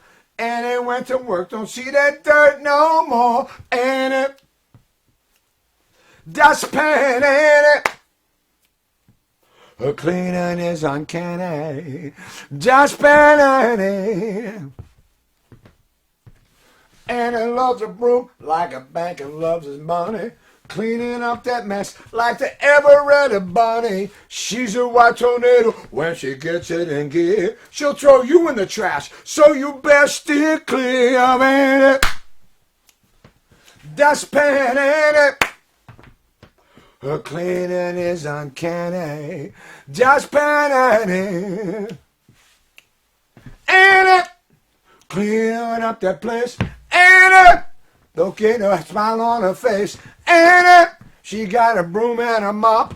Annie, that bitch don't never stop. She'll get up off her fanny. Dustpan Annie. Hands and knees, elbow grease, a bucket and a brush, spick and span. Everything sparkle when the shit hits the fan. Hit the fan. Anna cleaned the house, says she didn't like the smell. Saw a spider on the wall, sent the spider straight to hell. When I finished with the broom, she took her broom for a ride. Waving at the neighbors, she go flying by. Annie, dustpan Annie, hey. Her cleaning is uncanny. Dustpan Annie. Annie. Cleaning up that place. Annie. Got a big smile on her face. Annie. She got a broom and a mop. Annie. That bitch don't never stop. She'll get up off her fanny. Dustpan Annie. And she's a good time and granny. Dustpan Annie. Hey, get her over here. Get this place cleaned up a little. Jesus, what the hell is this? A mess. Send it out to my sister. Ain't nobody in the world ever didn't like my sister once they met her. 20-minute warning. Oh, we have a warning of 20 minutes. Yep. Storm warning, 20 minutes. That means we have 20 minutes to stay in this cheap hotel room together. You and I, we're going to get the most out of these last 20 minutes that we got. They're going to throw us out of here real soon. So before they throw us out, let's make the most of it. Okay, we have some songs to do. So let's just see. Let's take a look. Norman. I got a good one right here.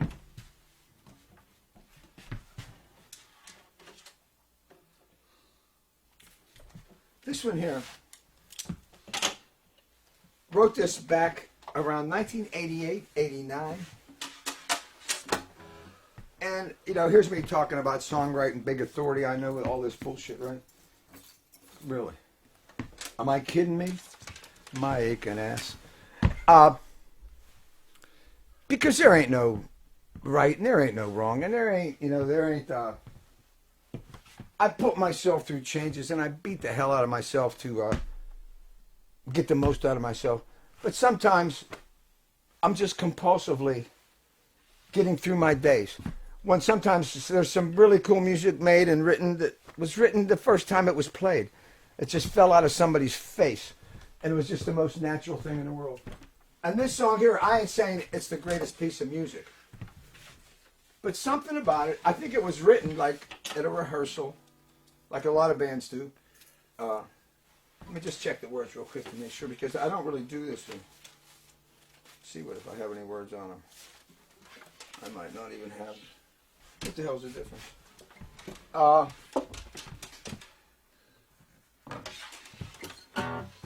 Okay, let's just try it. The words aren't all that great, and the music isn't. I mean, it's just this little hunk of meat, but something about it is really cool, and it's really a fun song to play if you have another person to sing with, because it has that white, high, lonesome, white trash 2-part vocal harmonies. You know, where you take 2 rotten voices and you put them together, and it makes 2 rotten voices put together. How much I love that. Ask the Stones, they'll tell you. And I ain't mad at them for it.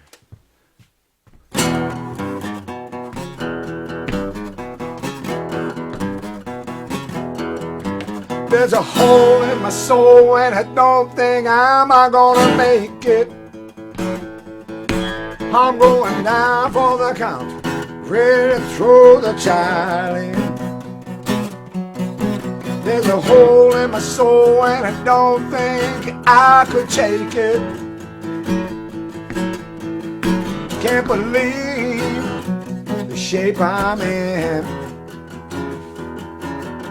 You walked into my life, then you started tearing a hole. Before I met you, baby, I was on a roll. Now I remember when we first met. I wish it was like that yet. Used to be your lover, turned into your fool. There's a hole in my soul and I don't think I'm gonna make it.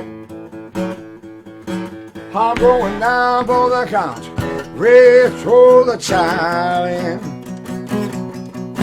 There's a hole in my soul and I don't think I could take it. You should see the place I'm in.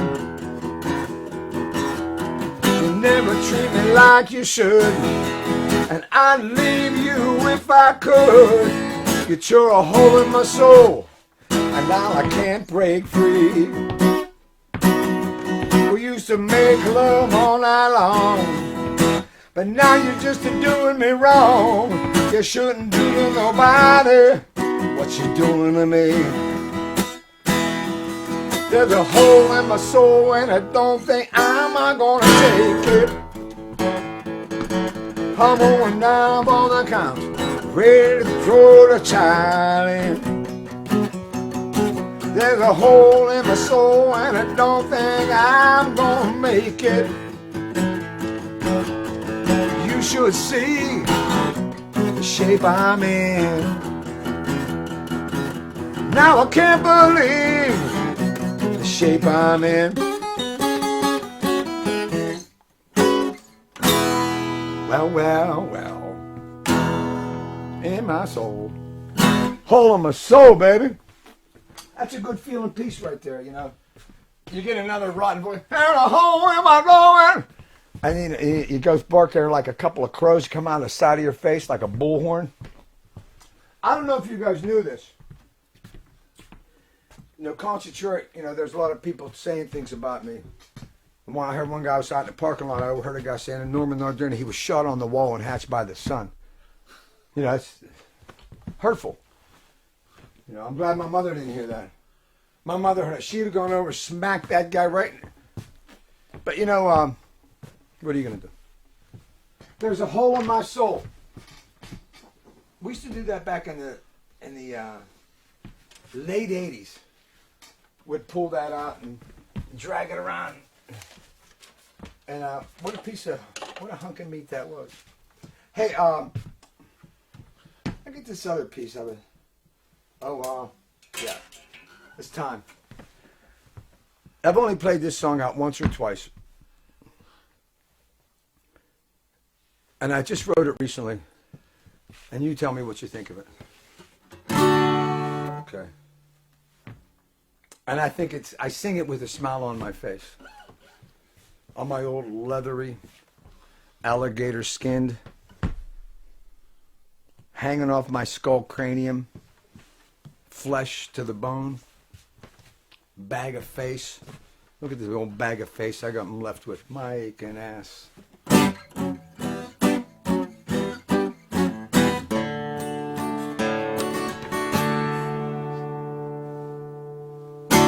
He's a broke-ass musician, down on his luck, trying to find him a gig. Don't not suck. He'd like to make him some money, but he'd do it for free. He'd play his heart out, and that's a goddamn guarantee. He's a broke-ass musician. He ain't going nowhere. Ask him where's his next gig. He throws hands in the air,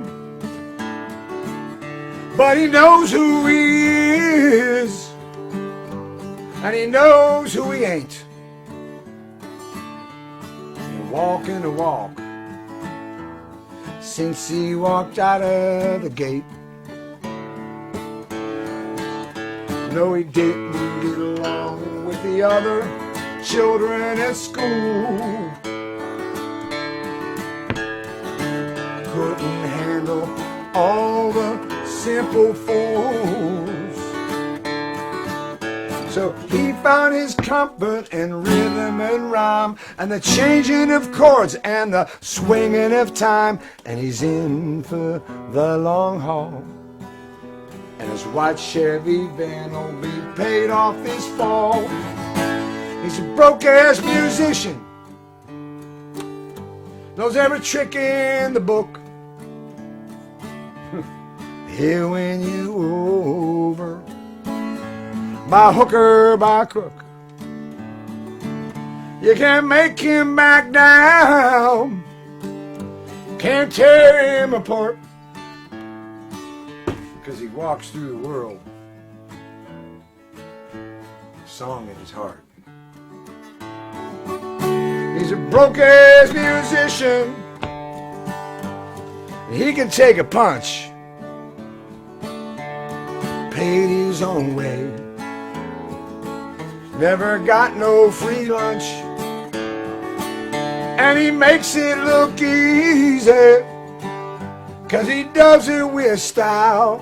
And it ain't no secret, broke ass been around a while. Oh, his mother and father worried about him so.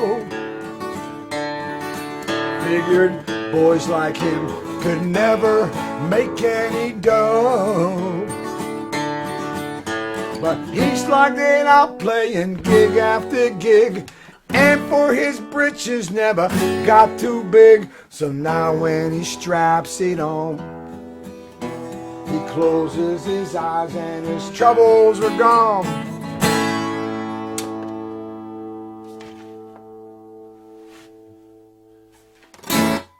He's a broke-ass musician. Somebody buy him a beer. He'll sing you a song. Just might bring you to tears. Pour out his pain on a shuffling blues. Said he ain't got much of nothing. Ain't got much of nothing to lose. Broke-ass musician, walking his own shoes.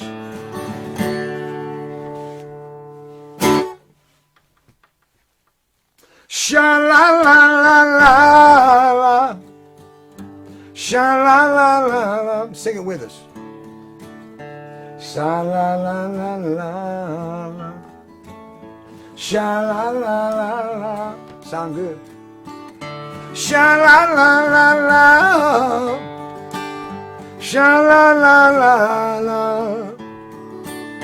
sha-la-la-la-la-la. Sha-la-la-la-la-la, sha-la-la-la.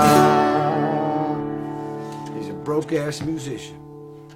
How you doing? What are you, am I aching ass, right? I don't play that song out too much. I just wrote that in the past year. One other song. I didn't want to write that. I wasn't looking at it. Man. You like that one, Tom? Oh, yeah. It's like a folk song. From one broke-ass musician to another. That's right. How you doing? I'll come over there, you monkey. One or two more songs here to play for you. I was really interested in hitting this thing today. It's another newer song. And I've just been having fun with it, and it just seems like a really nice piece of music. I'd like to keep it alive and whooping it on MFers that happen to come in contact with me in times of quarantini and Norman Nardini. Here we are, we're quarantined.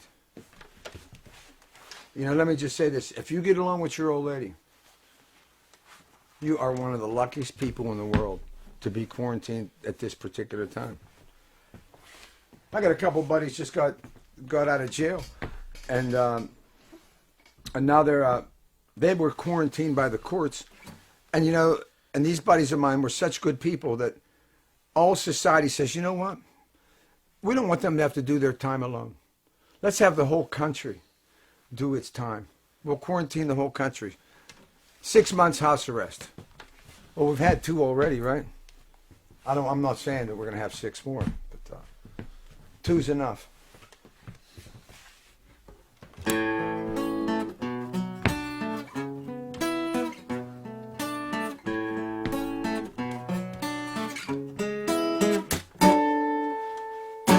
We were headed for the city by the Golden Gate when we stuck on our thumbs back in '68. Got arrested in Ohio on the interstate. Never made the scene at Ashbury and Hayes. Wound up in Beantown trying to get an education to modulate the status of my situation. Didn't graduate, youthful frustration put me on a road in search of sanctification. I was really good at being young. About guys like me, songs are sung. I can't believe the circles that I run in, the pitches that I swung at, the bells can't be unrung. I was really good at being young.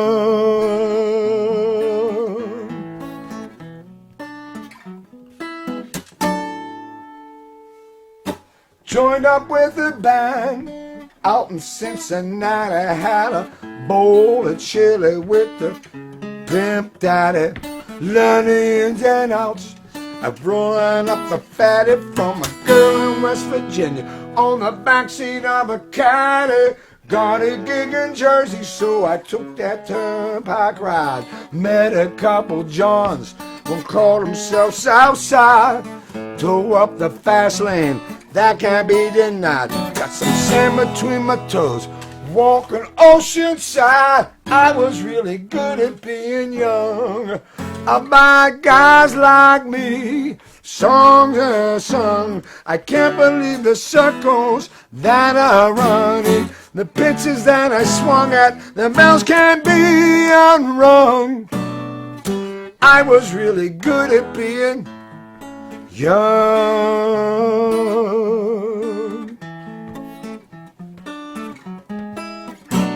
You couldn't tell me nothing I wasn't gonna learn from myself.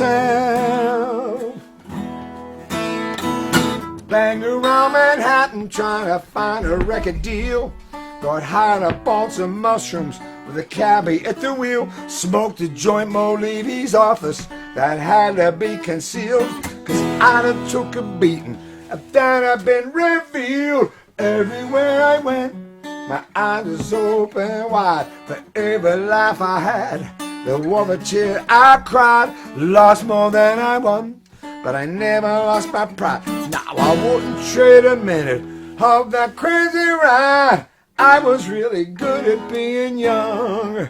By guys like me, songs are sung. I can't believe the circles that are running, the pitches that I swung at, the bells can't be unrung. I was really good, broke every rule I could. I was really good at being young.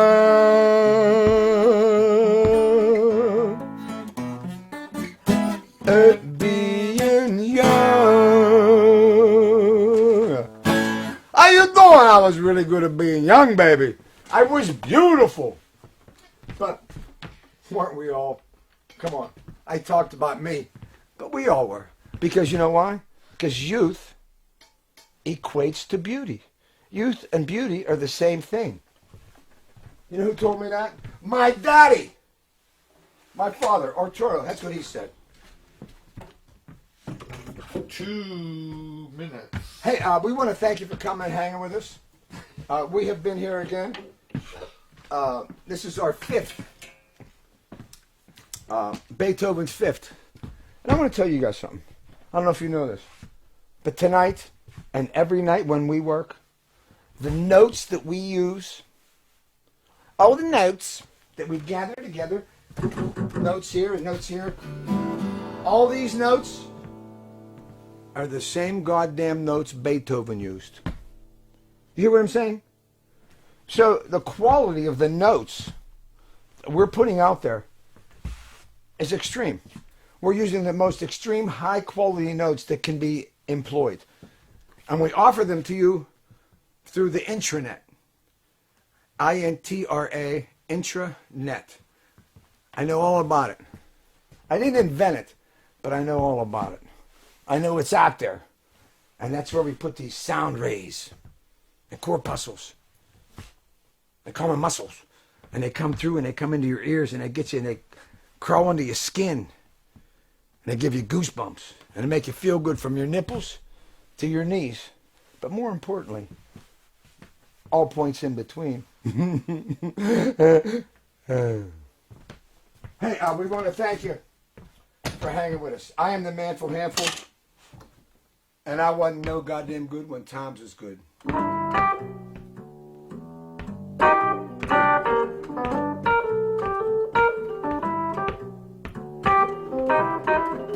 How you doing?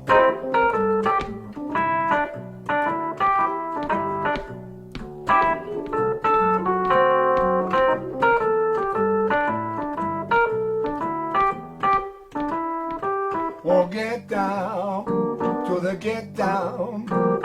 Everybody gonna be there. When we get down to the get down, bring your style and flair. See you out to get down, well, when we get down to the get down, everybody gonna lose the blue. When we get down to the get down, bring your dancing shoes. Gonna get unwound to get down.